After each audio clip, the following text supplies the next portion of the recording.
నమస్తే, welcome to Andhraprabha TV. నేను సౌజన్య. చిలుకూరు బాలాజీ టెంపుల్కి సంబంధించినటువంటి ప్రధాన అర్చకులు రంగరాజన్ గారి గురించి మనం ఎప్పుడు వింటూనే ఉంటాం. ఆయన మనల్ని ప్రతిసారి ప్రతి అంశంలో మోటివేట్ చేస్తూనే ఉంటారు. బట్ ఆయన ఇప్పుడు చాలా కష్టాల్లో ఉన్న సంగతి మనందరికీ తెలిసిందే. చాలా కష్టాలన్నీ చెప్పేదానికంటే చాలా బాధల్లో ఉన్నారు అని చెప్పేసి అని. మరి ఆయన అలా ఉన్నప్పుడు, అంత మోటివేట్ చేసినప్పుడు మన హిందువులందరూ ఏం చేస్తున్నాం, ఏం చెయ్యాలి? అట్ ద సేమ్ టైం ఈ ఏదైతే సంఘటన జరిగిందో దానికి స్టార్టింగ్ నుంచి ఇప్పటి వరకు కంటిన్యూగా ఉన్నటువంటి వ్యక్తి దువ్వాడ శివప్రసాద్ గారు. ఆయనే భరతవర్ష డిజిటల్ మీడియా ఫౌండర్. ఆయన ఈరోజు మనతో పాటు ఉన్నారు. మరి వారిని అడిగి మరిన్ని విషయాలు తీసుకుందాం. నమస్తే అండి. నమస్కారం అండి. అంటే it's been more than 6 to 7 years మిమ్మల్ని కలవడం చాలా హ్యాపీగా ఉంది. బట్ కలిసిన తర్వాత డిస్కస్ చేసుకున్నటువంటి అంశం ఏదైతే ఉందో చాలా బాధాకరం అని అనిపిస్తోంది. బాధాకరంగా కూడా ఉంది. ఇలాంటి సిచ్యువేషన్లో మిమ్మల్ని కలుస్తాను నేను అనుకోలేదు. హ్యాపీ మూమెంట్లో కలుస్తాను అనుకున్నా. So come to a point. అంటే రంగరాజన్ గారి పైన హిందువులే వెళ్ళి దాడి చేయడం అనేటువంటి అంశం ఏదైతే ఉందో దాన్ని అసలు ఏ విధంగా చూసుకోవాలి ఒక కామన్ మ్యాన్? ఫస్ట్ లైన్ మనం ఏమనుకుంటున్నాం అంటే హిందువులే వెళ్ళి దాడి చేశారు అంటున్నాం కదా. అలానే వస్తుంది పేరు. ఎందుకంటే రఘువీరారెడ్డి అని తెలుస్తుంది. Veeraraghava Reddy. So Veeraraghava Reddy or Sri Rama Rajyam or ఏదైనా సరే, పేరు ఏదైనా ఒక లైన్ మనం ఎప్పటికీ గుర్తుపెట్టుకోవాలి. మన శత్రువు ఎప్పుడు మన రూపం ధరించే కొడతాడు. ఓకే. కసబ్ ఉన్నాడు. మనుషులకు చొరబడ్డానికి వాడించుకున్న వేషధారణ హిందువుగానే. తాడు కట్టుకున్నాడు. సీసీటీవీ ఫుటేజ్ బయటకు రాగానే అందరూ కూడా వాడిని హిందూ అనుకున్నారు. ఎందుకంటే వాడు కొంచెం ఆ హిందూ అటైర్ని కలిగి ఉన్నాడు. అంత మాత్రాన వాడికి మన ధర్మానికి సంబంధం లేదు. ఈ వీరరాఘవరెడ్డి యొక్క బ్యాక్గ్రౌండ్ మనం చెక్ చేసుకుంటే లాస్ట్ 7 years నుంచి అతని వీడియోస్ కానీ, న్యూస్ కానీ, అతని పైన ఉన్న కేసెస్ కానీ పరిగణలోకి తీసుకుంటే అతను 2 రకాలకు చెందినవాడే ఉండాలి. ఒకటి మానసికంగా స్థితి సరిగ్గా లేనివాడై ఉండాలి. అంటే ఒక పిచ్చివాడు జనారణ్యంలో ఉంటున్న వ్యక్తి. 2 ఏదో ఒక క్రిమినల్ ఇంటెన్షన్తో జనాల్లోకి ఎలాగోలాగ చొరబడాలని హిందుత్వాన్ని ఎంచుకున్నవాడే ఉండాలి. అంటే హిందూ ముసుగులో ఉన్నారని అనుకోవాలి. హిందూ ముసుగులో ఉన్నటువంటి ఒక రోబరీ గ్యాంగ్ టైప్. అంటే ఆయనకి మానసిక పరిస్థితి బాగాలేదు అనడానికి లేదు. ఎందుకంటే ఎందుకు అని అంటే ఆయన మాటల్లో ఆయన అలా ఉన్నారని ఎక్కడ అనిపించట్లేదు.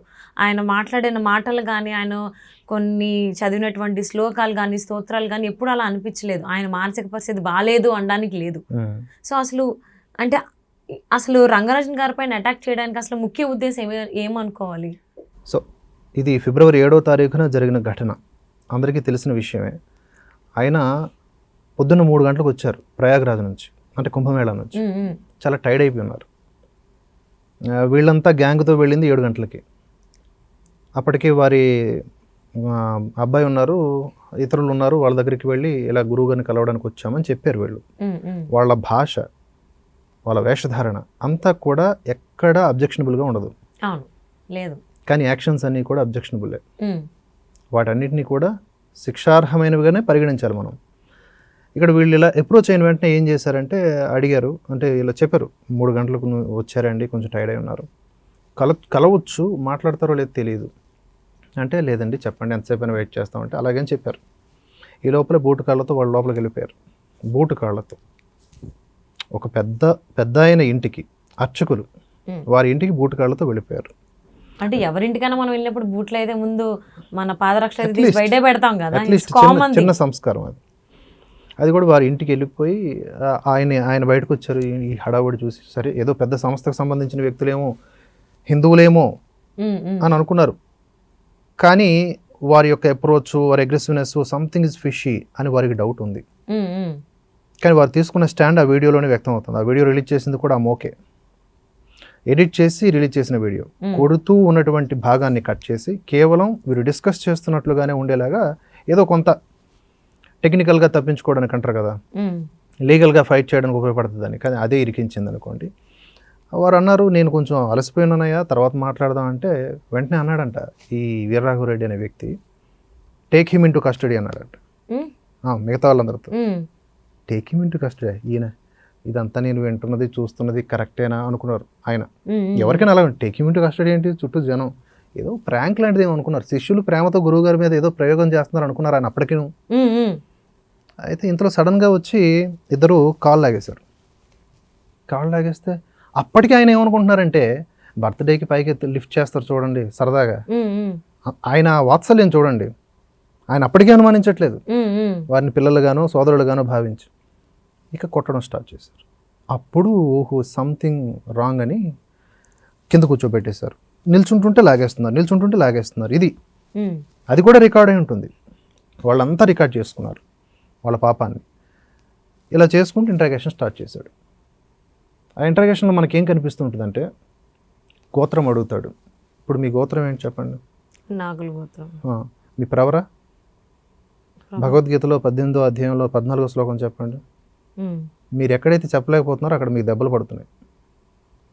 ఓకే. అర్థమవుతుందా? ఉమ్, మనం నాకు తెలిసింది మీకు తెలియని లేదు, అవును మీకు తెలియనంత మాత్రాన అది క్రైమ్ కాదు, అవును. కానీ ఈ సైకో రాజ్యంలో అది క్రైమ్.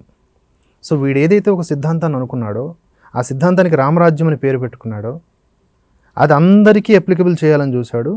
అది ఎవరైతే ఎలో చేయట్లేదో ఉమ్, వాళ్ళందరినీ క్రిమినల్స్గా చూసి వాడి శాస్త్ర ప్రకారం వాడు తయారు చేసుకున్న చట్టం ప్రకారం శిక్షార్హులే అని చెప్పి అందుకని take him in to custody అన్నాడు. అంటే జనరల్ అది వాడేది పోలీస్ డిపార్ట్మెంట్కి ఆర్ఎల్స్ ఇన్వెస్టిగేషన్ డిపార్ట్మెంట్ వాళ్ళు వాడేది, వాళ్ళు చేయగలిగేది. ఒక కామన్ మ్యాన్ వచ్చి take him into custody interrogation చేస్తామనే దానికి సంబంధించి ఎలా తీసుకోవాలి? అదే ఇప్పుడు ఎలా ఉంటుందంటే వ్యవహారం ఇది ఇలా జరుగుతున్న క్రమంలో వాడు 43 CRPC అంటాడనమాట.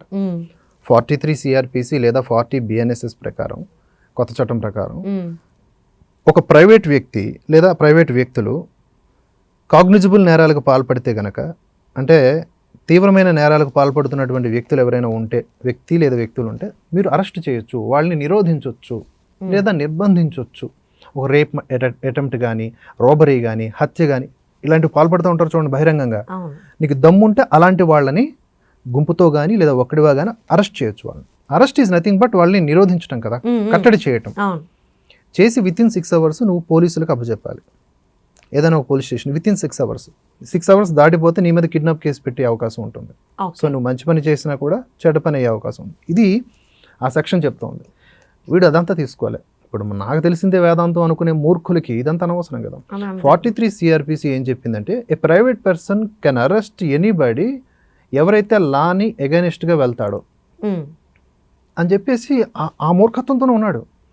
అలాగే ఒక సైన్యాన్ని ఏర్పాటు చేసుకున్నాడు. సైన్యం అంటే సైన్యం ఏం కాదులేండి, అందరికీ కూడా అబద్ధాలు చెప్పాడు.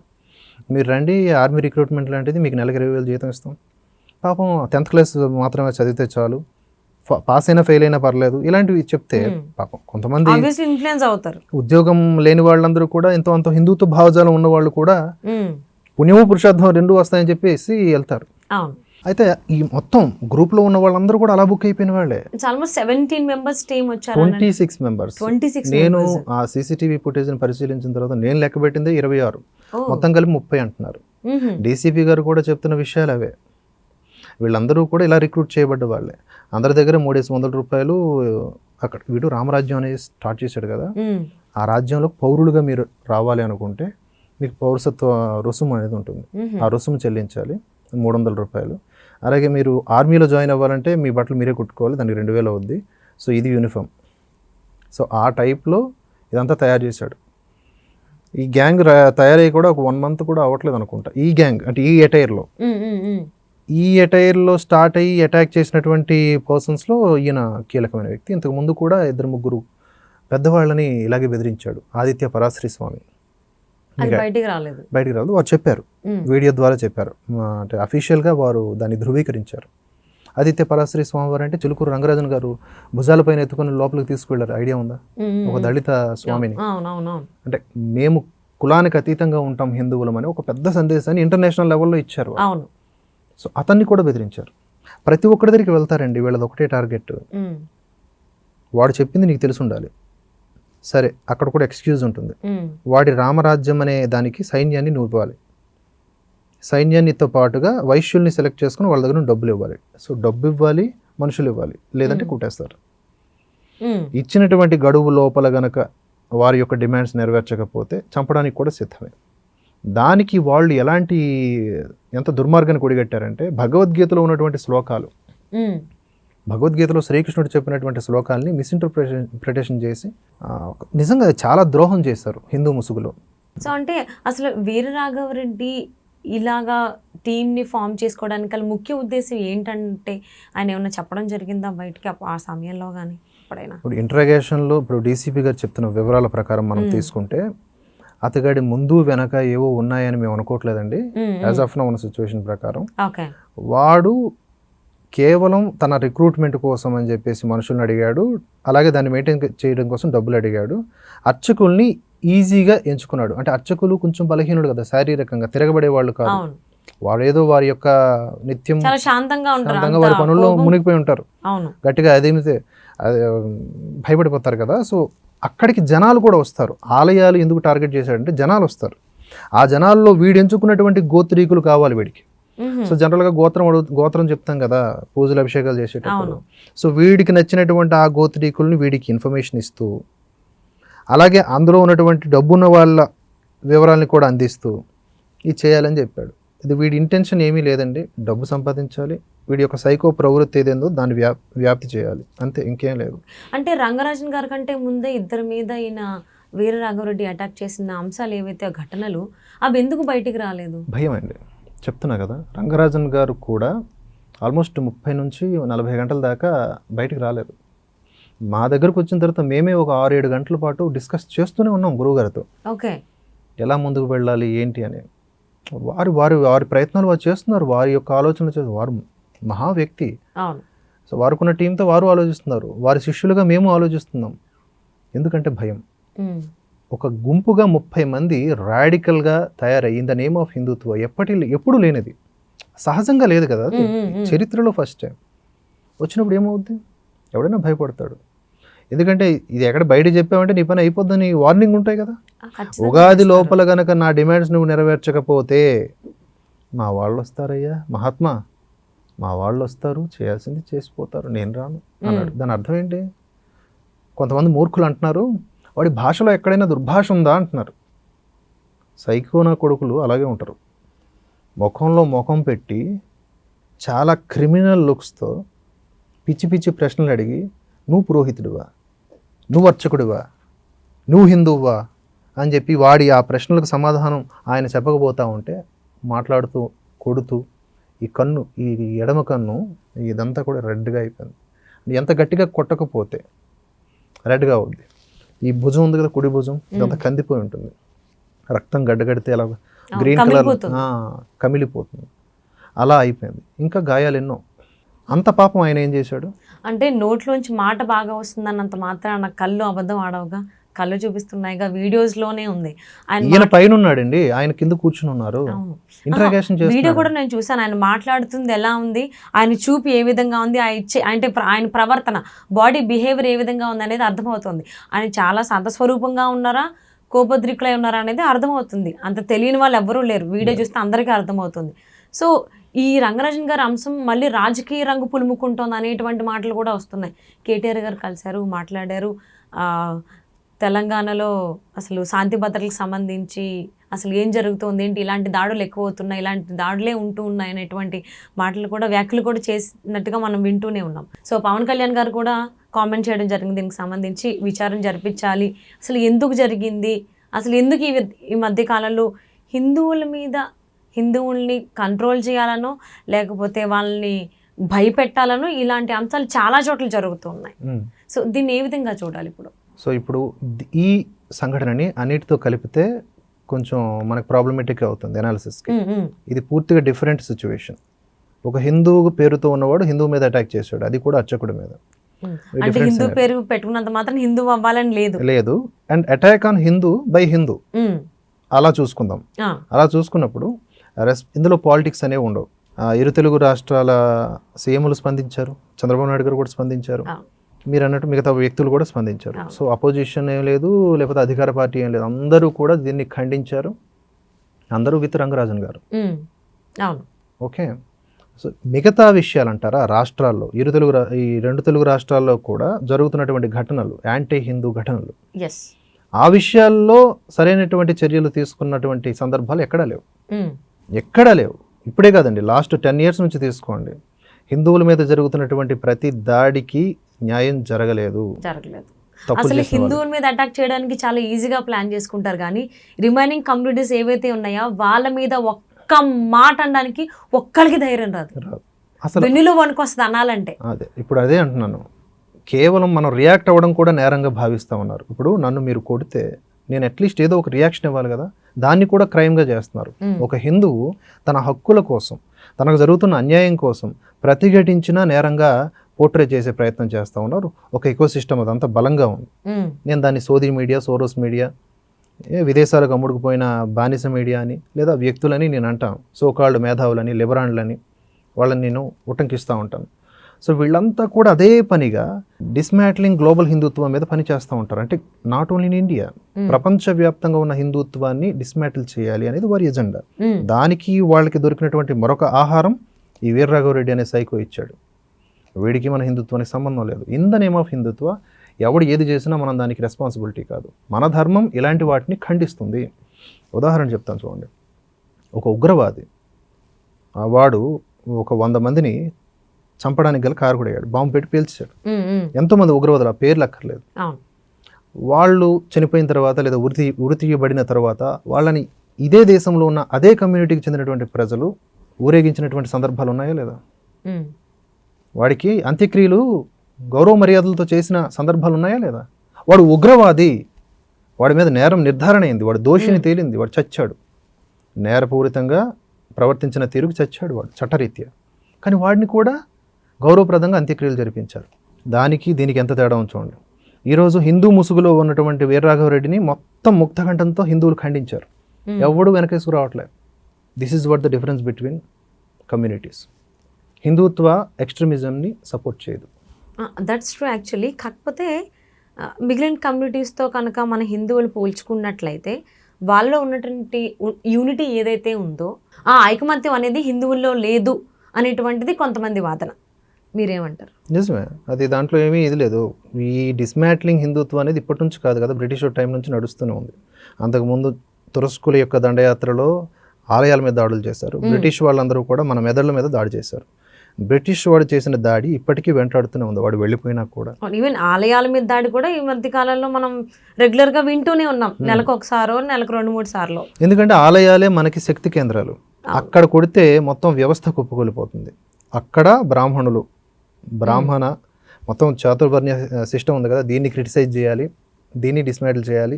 ఇలా ఒక పద్ధతి ప్రకారం మనకి గడిచినటువంటి 200 సంవత్సరాల క్రితం నుంచి నడుస్తూ ఉన్నది. గత 70 ఏళ్ల కాలంలో ఎక్కువగా ఉండింది. మన పుస్తకాల్లో కానీ మన వ్యవస్థల్లో కానీ మనలో ఈ పనికిమాలిన సెక్యులరిజం, నేను చెప్తున్నాను, I respect secularism, but only Hindus మాత్రమే పాటించాలి అనే సెక్యులరిజంకి నేను అగైనిస్ట్. పాటిస్తే అందరూ పాటించాలి కదా. సో వాళ్ళకి ప్రత్యేక చట్టాలు, ప్రత్యేక హక్కులు, హిందువులు మాత్రం మూసుకొని ఉండాలి అంటే ఎన్నాళ్ళు? ఎంతమంది మతాలు మారిపోతూ ముందుకు పోతూ ఉన్నారు. అవన్నీ చూసి ఊర్చుకోవాలంటే కష్టం కదా. అంటే అవసరాల కోసం మారడం అనేది కరెక్ట్ కాదు. అవసరాల కోసం అందరినీ మార్చుకుని పోలేం కదా. అవసరాల కోసం మారినా, అనవసరంగా మారినా మొత్తానికి మారుతున్నారు అంటే అది మనకే నష్టం. మన ఇంట్లో ఒక వ్యక్తి, స్వామి వివేకానంద చెప్పినటువంటి మాట, మన ఇంట్లో ఒక వ్యక్తి మన మతం నుంచి వేరే మతంలోకి వెళ్ళిపోయాడు అంటే వాడు కేవలం మనకు మాత్రమే కాదు వ్యతిరేకి, దేశానికి కూడా వ్యతిరేకి. ఎందుకంటే అప్పటి వరకు మన విశ్వాసం అనుకున్నవాడు పక్కకు వెళ్ళి మన దేవుళ్ళని సాతాన్ అంటాడు, మన విశ్వాసాన్ని క్రిటిసైజ్ చేస్తాడు, మన దేశభక్తిని కూడా ఎద్దేవా చేస్తాడు. ఎంత డేంజరస్ చేంజ్ చూడండి అది. కనీసం దేశాన్ని ప్రేమించడం కూడా పాపం అని నేర్పేటటువంటి మతాలు ఏమున్నా కూడా వాటిని ఆక్షేపణీయంగానే చూడాలి, వాటిని ఎంకరేజ్ చేయకూడదు కదా. మరి హిందువులపై దాడులు చేస్తున్నారు, పక్కన వాళ్ళు కూడా హిందువుల మీద దాడులు చేస్తున్నారు. అలాంటి సిచ్యువేషన్ వచ్చేసింది. అవును, అంటే పక్కన వాళ్ళు వచ్చి చేస్తున్నారు అనేది ఎప్పటి నుంచో ఉంది. హిందువుల్లోనే హిందువులపై దాడులు చేయడం, వాళ్ళే దూషించుకోవడం, వాళ్ళే తిట్టుకోవడం, మనస్పర్ధలు పెంచుకోవడం, ఇవన్నీ జరుగుతూ ఉన్నాయి. ఇవన్నీ అరికట్టాలి అంటే ఏం చేయాలి, ఏం జరగాలి? అదే ప్రతి ఒక్కడు కూడా ఫస్ట్ ఆఫ్ ఆల్ మన రూట్స్ ఏవైతే ఉన్నాయో వాటి మూలాల్లోకి వెళ్ళి అక్కడ నుంచి పరిశోధన స్టార్ట్ చేయాలి. Every Hindu should think like a scientist.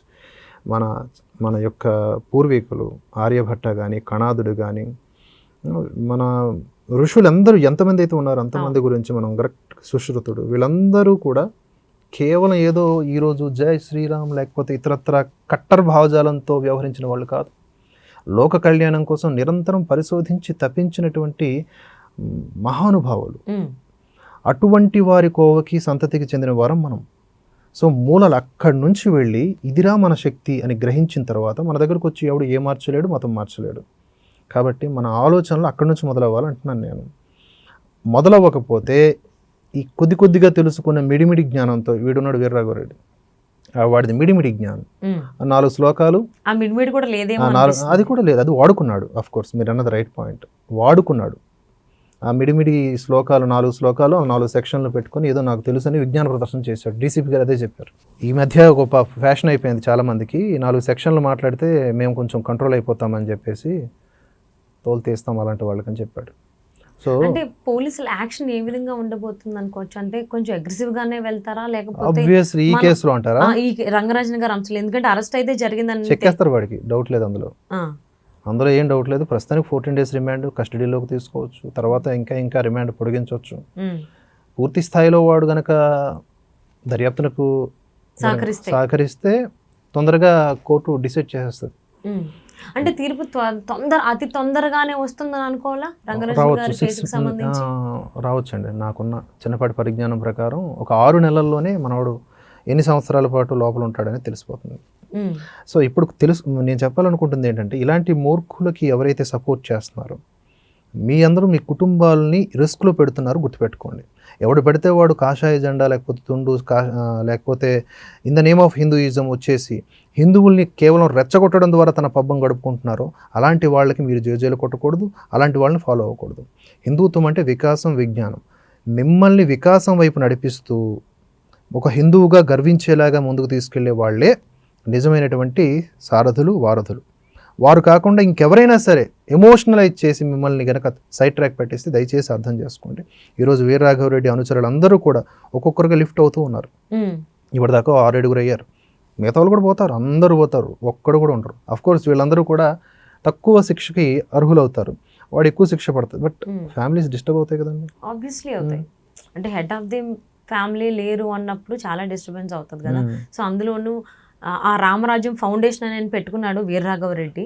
So అందులో జాయిన్ అయినటువంటి పీపుల్ ఎవరైతే ఉన్నారో వాళ్ళకి అసలు నాకు తెలిసి అంత ఎక్కువగా తెలియదేమో. అందుకే వీర్రాఘవరెడ్డి చెప్పినటువంటి మాటలకి ఇన్ఫ్లుయెన్స్ అయ్యి అందులో జాయిన్ అవ్వడం జరిగిందేమో అనిపిస్తుంది. నిజమే. నేను ఒక మాట చెప్తా చూడండి, వీర్రాఘవరెడ్డి అనేవాడి యొక్క ఆ సైకోతత్వం ఎలాంటిది, వాడి మాటలకు మనం వాల్యూ ఇవ్వాలి. వాడు పిచ్చోడిని ఎందుకు అంటున్నాను అంటే దానికి రీజన్ ఉంది. ఒక వీడియో మీకు చూపిస్తాను చూడండి. ఓకే. నా పేరు వీర్రాఘవరెడ్డి. నవగ్రహాలు అధీనంలో నేను లేను, నవగ్రహాలు నా అధీనంలో ఉన్నాయి. ఇప్పటికే నా శానలు మొత్తం ఆకాశం అంతా చుట్టుముట్టుని నాకు కనీసం 23వ తారీఖు లోపులో మహాసేన ఆంధ్రప్రదేశ్ ముఖ్యమంత్రిని అతని కుమారుడితో సహా, తెలంగాణ ముఖ్యమంత్రిని అతని కుమారుడితో సహా, భారత ప్రధాన న్యాయమూర్తిని తీసుకొచ్చి 7 కొండల వెంకన్న పాదాల దగ్గర నిలబెట్టకపోతే నేను నా సేనలతో విజృంభిస్తాను. నేను వీరులు కరిగిన సేన ఉన్నవారు నా ముందుకు రావచ్చు. అయ్యా, నా చేతిలో ఉన్న శక్తివంతమైన ఆయుధాలు ఉన్నాయి. దయచేసి గమనించండి. మాకు ఈ రాజ్యాంగం అక్కర్లేదు, మాకు ఈ చట్టాలు అక్కర్లేదు. భూమి మీద ధర్మస్థాపన జరగాలి. నేను బయలుదేరుతున్నాను, నా సేనలు చుట్టుముట్టున్నాయి. వాళ్ళని బంధించి 7 కొండల వాడి పాదాల చెంత పెట్టకపోతే నేను విజృంభిస్తా. భూమి మీద ఒక్క దుర్మార్గుని కూడా ప్రాణాలతో వదలను. వీర్రాఘవరెడ్డి స్వర్గం సగం ఆంధ్రులది. అలాంటి ఆంధ్రులకి రాజధాని లేకపోతే నేను ఊరుకోను. ఇప్పటికిప్పుడు తెలుగు రాష్ట్రాల ముఖ్యమంత్రులను బంధించి వెంకటేశ్వర స్వామి పాదాల దగ్గర పెట్టకపోతే భారత ప్రధాన న్యాయమూర్తితో సహా మేము విజృంభిస్తాం. చాలు, ఇంకా ఒక మెతుకు చాలదా? తెలియడానికి. సో అతని మానసిక స్థితికి ఇది నిదర్శనం. ఇది ఇప్పుడు వీడియో కాదు, చాలా సంవత్సరాలు, I think 5-6 years back 2 Telugu రాష్ట్రాల ముఖ్యమంత్రుల్ని, వాళ్ళ పిల్లల్ని, ఈవెన్ భారత న్యాయమూర్తిని కూడా, అదే సుప్రీంకోర్టు ప్రధాన న్యాయమూర్తిని కూడా కట్టేసి శ్రీవారి ముందు పడేస్తాడంట. మా సేనలు అంతా ఉన్నాయా, వడకోళ్ళు ట్రాన్స్లో ఉన్నాడు. అటువంటి వాడు ఇన్నాళ్ళు ఎలా తిరిగాడు జనాల్లో తెలియదు. 5-6 years బ్యాక్. ఇప్పటిది కాదు అది. ఈజీగా 5-6 ఇయర్స్ బ్యాక్. అంటే ఆంధ్రులకు రాజధాని అంటున్నాడు కదా, అవునవును. అప్పుడది అది అంటే గడ్డాలు అవి అంటే లేవు. ఆ బిఫోర్ దట్ మాట్లాడినటువంటి మాటలు తెలంగాణ ముఖ్యమంత్రి అనే దానికి సంబంధించి చూస్తే అది లేటెస్ట్ గా మధ్యలో కట్స్ అయితే చాలా ఉన్నాయి, 3-4 కట్స్ ఉన్నాయి బాగా. సో మరి ఏం మాట్లాడితే ఏం కట్ చేశారు ఏంటనేది తెలియదు. ఓకే, మీరు రేజ్ చేసిన ప్రశ్న కరెక్టే. పూర్తి వీడియో ఉంది, మొత్తం చూసే చెప్తున్నా. ఎందుకంటే ఒక వ్యక్తిని మనం క్రిటిసైజ్ లేదా కార్నర్ చేస్తున్నాము అంటే తప్పకుండా దానికి రిటాలియేషన్ ఉంటుంది, దానికి మనం సమాధానం చెప్పుకోవాల్సి ఉంటుంది. అన్నిటికీ సిద్ధమయ్యే ఈ ప్రాపర్ ఇన్ఫర్మేషన్తో మీతో మాట్లాడుతూ ఉన్నా, ఇలా బహిరంగంగా కేవలం రంగరాజన్ గారికి మద్దతుగా తిరుగుతూ ఉన్నా. వారికి జరిగింది ఇంకెవరికి జరగకూడదు. ఈరోజు వీడు కొట్టాడు, రేపొద్దునే ఇదే ముసుగులో ఇంకోటి అంటాడు. రేపు మరొక మతోన్మాదే వేరే మతానికి సంబంధించిన వాడే అటాక్ చేసినా కూడా మనం ఈ స్థాయిలో ప్రతిఘటించకపోతే మీ వాడు కాబట్టి మేము వదిలేశారు, నేను వేరే మతస్థుని కాదు పట్టుకున్నారు అనడానికి కూడా అవకాశం ఉంటుంది. తప్పు చేసింది ఎవడైనా ఒకటే కదా, క్రిమినల్ ఈజ్ క్రిమినల్. తనైతే మన అయితే ఇక్కడ మతోన్మాదం కంటే కూడా వీడి మెంటలోడని నేను ఎందుకు అంటానంటే, వీళ్ళు మతోన్మాదం ఉంటే వేరే మతం వాడిని టార్గెట్ చేసేవాడు. వీళ్ళు పిచ్చి ఉంది కాబట్టి లేదా ఇంకేదో ఇంటెన్షన్ ఉంది కాబట్టి వీడు అర్చకుల్ని టార్గెట్ చేశాడు. అది ఆ రీడ్ బిట్వీన్ ద లైన్స్ మనం అర్థం చేసుకోవాలి. సో ఫైనల్ ఏదేమైనా కానీ పోలీసులు అయితే వీరరాఘవరెడ్డి పైన అయితే కఠినమైనటువంటి చర్యలు తీసుకోవాలి. ఎక్కడ ఇది కొంచెం పాజ్ కానీ చిన్న హోల్డ్ కానీ పడద్దనేటువంటి ఆశతోనే నేను ఉన్నా. చాలా మంది అదే ఆశలో ఉన్నారు. మీరు దానికి సంబంధించి చాలా పోరాడుతున్నారని కూడా మాకు తెలుస్తుంది. కన్సీవ్ గారు, thank you so much. Thank you so much అండి. Thanks for your time and మంచి ప్రశ్నలు అడిగారు. నేను అర్థవంతమైన సమాధానాలు చెప్పాను అనుకుంటున్నాను. దయచేసి రీడ్ బిట్వీన్ ద లైన్స్, మాటల్లో ఉన్నటువంటి అంతరార్థాన్ని గ్రహించండి. మరొకసారి ఆంధ్రప్రభ వీక్షకులందరికీ కూడా ధన్యవాదాలు తెలియజేసుకుంటూ ఉన్నాను. మీకు కూడా ధన్యవాదాలు. Thank you. జై హింద్, జై శ్రీకృష్ణ. జై హింద్.